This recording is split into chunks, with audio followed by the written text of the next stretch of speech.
Selamat siang, salam dan bahagia dari saya Deborah Sinambela, CGP Angkatan 7, Kabupaten Simalungun, Unit Kerja SMA Negeri 1 Dolok Batunangga. Di sini kami akan mengadakan supervisi akademik dengan pola pikir coaching. Ada beberapa tahap, ada 3 tahap yang akan kami lakukan dalam supervisi akademik dengan pola pikir coaching. Yang pertama, pra-observasi kelas, yang kedua observasi, yang ketiga pasca observasi kelas. Yang akan saya observasi pada hari ini adalah, perkenalkan, saya Widya Anggria Putri sebagai guru mata pelajaran Bahasa Indonesia di SMA Negeri 1 Dolok Batunangga. Oke, Ibu Widya, selamat siang. Siang, Bu. Terima kasih sudah mau memenuhi undangan saya atau kerjasama yang baik untuk saya observasi di dalam tugas guru penggerak modul 23. Oke Bu Widya, sebelum kita observasi ke kelas, saya ingin menanyakan sedikit kepada Ibu. Yang pertama, apa materi yang akan Ibu sampaikan di dalam kelas nanti?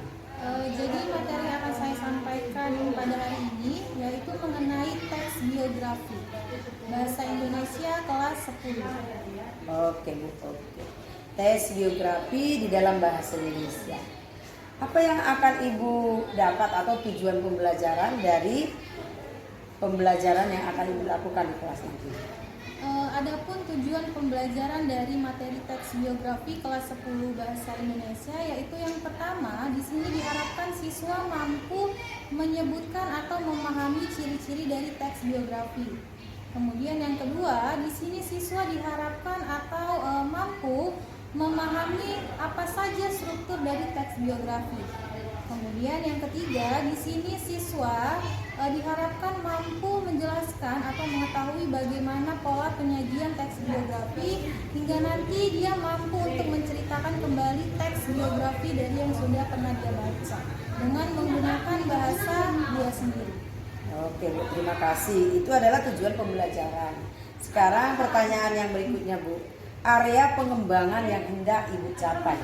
Oke, adapun area pengembangan yang akan saya capai atau yang saya capai itu adalah pengembangan pedagogi.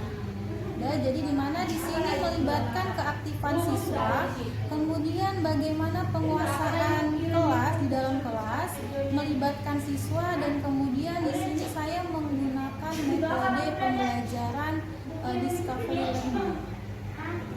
Ada metode, ada tujuan pembelajaran, ada area pengembangan yang hendak dicapai. Sekarang pertanyaan terakhir Bu, strategi apa yang Ibu lakukan supaya tujuan dan pengembangan tadi tercapai? Jadi strategi yang saya siapkan atau yang sudah saya gunakan, di sini saya sudah menyiapkan beberapa media yang nantinya akan saya berikan atau akan saya tunjukkan kepada siswa, yaitu beberapa foto biografi atau tokoh-tokoh yang sudah terkenal. Kemudian di sini saya menggunakan metode atau strategi discovery learning, di mana di sini melibatkan keaktifan semaksimal mungkin dari para siswa. Kemudian di sini saya menggunakan metode tanya jawab. Jadi saya merangsang anak-anak untuk bisa bertanya, menjawab pertanyaan yang saya berikan. Oke Bu, keren banget Bu Widya. Mudah-mudahan nanti diobservasi semuanya terlaksana dengan baik. Kita akhiri pra-observasi kita pada saat ini. Selamat siang Bu Widya, dan kita lanjut ke dalam kelas ya Bu ya. Oke.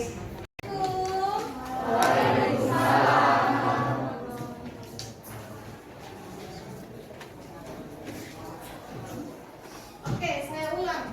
Assalamualaikum warahmatullahi wabarakatuh. Waalaikumsalam warahmatullahi wabarakatuh. Selamat siang. Siang Bu. Siang. Siang Bu. Indra, siang. Siang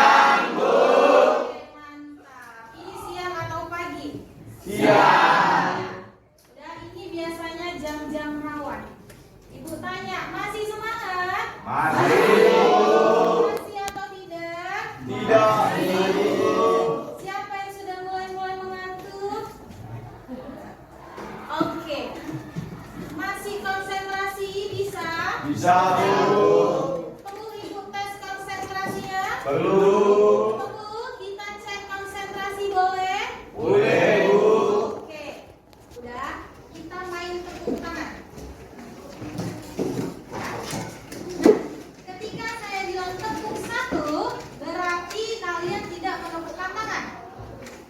Ya. Ketika saya bilang tepuk 2, berarti bertepuk tangan sebanyak 2 kali. Coba. Atau 1, 2. 1, 2. 2. Oke.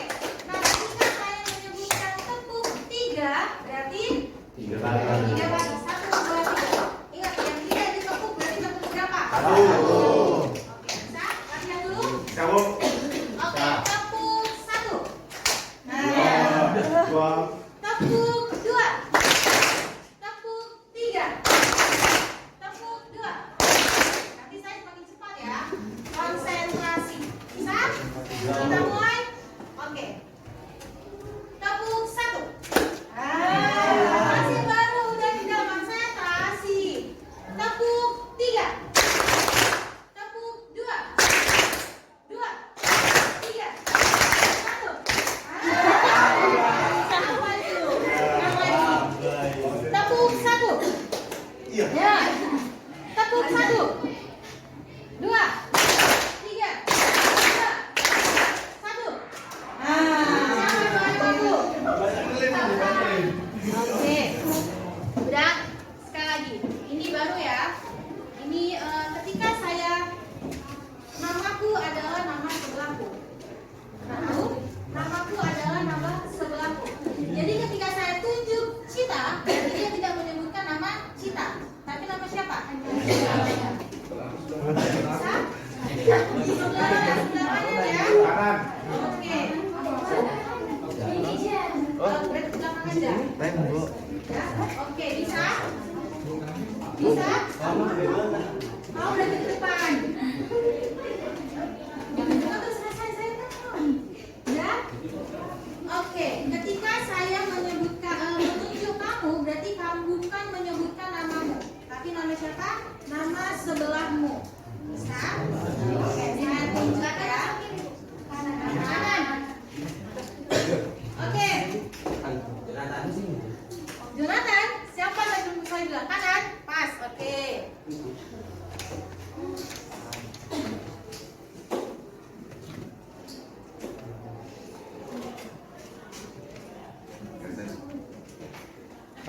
Oke, berarti sudah bisa konsentrasi? Bisa? Ya, Bu. Oke, masih semangat kan? Masih, Bu. Oke. Dan sebelumnya saya mau nanya, ada yang tidak hadir? Ada, Siapa? Riki, kemana dia? Alpa. Ya. Nah, kemarin kita sampai mana materi? Biografi. Negosiasi. Dan kemarin saya bilang materi negosiasi sudah selesai. Dan kita akan masuk ke materi baru, yaitu mengenai teks biografi. Kemarin sebelum pertemuan terakhir saya sudah bilang tolong baca-baca di rumah, dipahami mengenai materi teks biografi. Yang udah dibaca? Sudah dibaca? Jujur, siapa yang sudah membaca? Membuka buku materi teks biografi.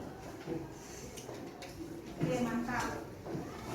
Ya. Nah, sebelum lanjut nih ke materi teks biografi, ya, saya mau membahas sedikit lagi, mengulang sedikit lagi mengenai materi yang terakhir kita pelajari, yaitu teks negosiasi. Masih ingat? Masih, Bu. Masih ingat? Masih, Bu. Jujur. Oke, negosiasi. Pernah bernegosiasi? Pernah. Nah, siapa yang masih ingat? Apa itu negosiasi? Oke, Nadira. Negosiasi adalah proses tawar-menawar yang dilakukan oleh dua pihak atau lebih untuk mencapai kesepakatan. Oke, bagus, mantap. Ren, Jonathan. Berbicara proses tawar-menawar dengan cara berunding untuk mencapai kesepakatan antara kedua pihak dalam dalam transaksi dan perbedaan pendapat. Oke, bagus, mantap, masih ingat. Udah, jadi negosiasi itu adalah proses perundingan. Untuk apa kita berunding? Mencapai Mencapai kesepakatan. Siapa yang sepakat? Ingat, yang sepakat harus kedua belah pihak. Kalau kita bernegosiasi di perdagangan, berarti siapa yang harus sepakat? Oke, selamat siang Bu Widya. Setelah kita tadi sama-sama mengikuti kegiatan belajar mengajar di kelas 10 IPA 2 yang Ibu lakukan, sekarang kita akan bertanya-tanya pasca observasi ya Bu. Sesuai dengan pengamatan saya tadi di kelas Bu, waktu Ibu melakukan pembelajaran, saya telah melihat bahwa Ibu begitu baik, begitu bagus dalam melakukan kegiatan pembelajaran karena sudah sesuai dengan RPP, tujuan sudah diberikan, kegiatan pendahuluan sudah, baru kegiatan inti juga mantap, sudah mengajak siswa itu untuk aktif ya. Kemudian kegiatan penutup juga sudah Ibu lakukan. Menurut saya Ibu memang sudah melakukan atau menjadi guru yang baik, mengajar, memberikan materi dengan baik dan berpihak kepada siswa. Tetapi Bu, setelah itu ada pertanyaan yang mau saya tanyakan kepada Ibu. Apakah Ibu sudah merasa puas dengan pembelajaran yang Ibu lakukan tadi itu di kelas 10 IPA 2? Oke, kalau pertanyaannya ditanya puas atau tidak, tentu jawaban saya kurang puas. Ya, namanya manusia pasti tidak akan pernah ada puasnya. Karena tadi saya melihat atau kekurangan saya, mungkin tadi saya kurang melibatkan seluruh siswa. Jadi hanya beberapa siswa yang aktif. Tidak seluruhnya siswa itu aktif. Jujur saya pribadi saya mengharapkan keseluruhan siswa di dalam kelas itu aktif. Tapi sesuai dengan hakikatnya kita mengerti bahwa yang namanya siswa itu kan memiliki kemampuan yang berbeda-beda. Kita tidak bisa memaksakan kemampuan si A dengan si B itu sama. Ya kan ada yang cepat, ada yang lambat mungkin. Jadi kalau untuk pembelajaran pada pagi yang barusan saya lakukan, saya kurang puas. Masih kurang puas ya Bu. Tapi tujuan pembelajaran sudah tercapai ya Bu? Tercapai. Apa tadi Bu tujuan pembelajarannya? Tujuan pembelajarannya siswa di sini harus bisa memahami ciri-ciri dari teks biografi, kemudian memahami apa saja struktur dari teks biografi, kemudian tahu bagaimana cara menyajikan pola penyajian teks biografi sampai dia mampu menceritakan kembali teks biografi yang sudah pernah dia baca dengan menggunakan bahasa dia sendiri. Tapi Ibu masih merasa kurang. Pertanyaan yang berikutnya Bu, apa hal positif yang sudah Ibu lakukan selama proses pembelajaran? Oke, hal positif yang yang saya sudah berikan, tentu saya berusaha untuk memberikan hal-hal yang positif kepada siswa. Di mana saya sendiri pun kita pasti menuntut atau mengharuskan siswa untuk berperilaku atau melakukan hal-hal yang positif. Nah, selama ini saya sudah memberikan hal positif. Beberapa di antaranya adalah